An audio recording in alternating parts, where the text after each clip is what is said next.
Brad, what was the difference between what you did in the third quarter? Why were you so successful then and not in the other quarters?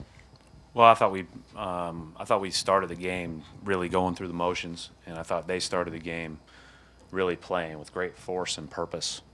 And I just thought we did a better job of that in the third quarter. There wasn't anything tactically to change because there was nothing tactically to talk about at halftime. I thought that their force, their purpose, their aggressiveness, their speed was an issue. Fourth quarter, we had a couple of chances to take the lead there when it was 80 to 78, and we didn't convert, 3 or 4 possessions. We finally did take the lead, but then they did a great job with that Oladipo-Turner pick and roll. We were back, or we were dropping and trying to keep Oladipo in front of us, and he scored on the pull-ups. We blitzed it. Turner hits the shot against Al. We switch it. Turner dunks it on the rebound. Like, they did a great job of playing against everything you can do against it, and credit them for that. Going back to the fourth quarter, Brad, just seeming kind of the offensive struggles for you guys. Do you feel like it was a matter of legs at the point of the game, to just in terms of some of the shots not falling and maybe not as attacking as much?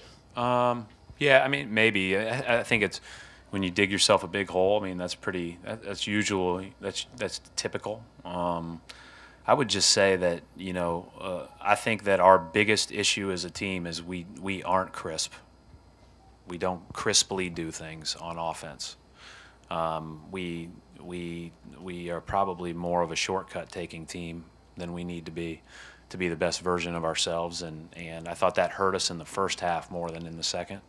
But certainly then you're digging such a hole that it could be a number of things that why you can't get back over the hump. But in the first half, I mean, maybe it's their speed, maybe it's the force that they were playing with, but for whatever reason we were behind on everything, and I think it starts with our desire to really execute.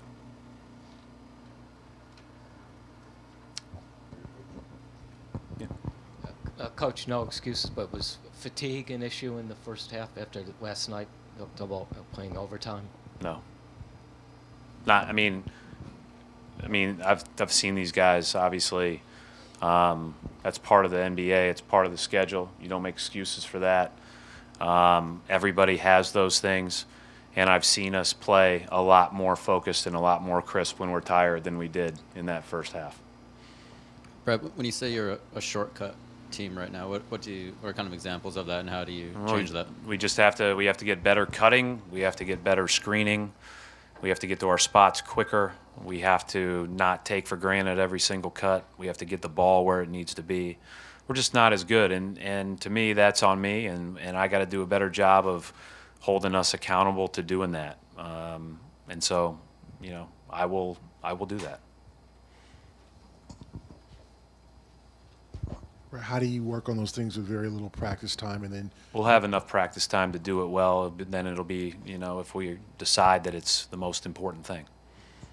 Brad, Merle did not play in the second half. It's just he doesn't know the plays. You just got to work him in slowly. Or? I thought that I could have gone with anybody in that group at the big spots, but with the desire to really execute at a higher level, I felt like we had to go with the guys that had been here, and then we had to play small after our starting group. I felt like, because speed was an issue in the first half for our team.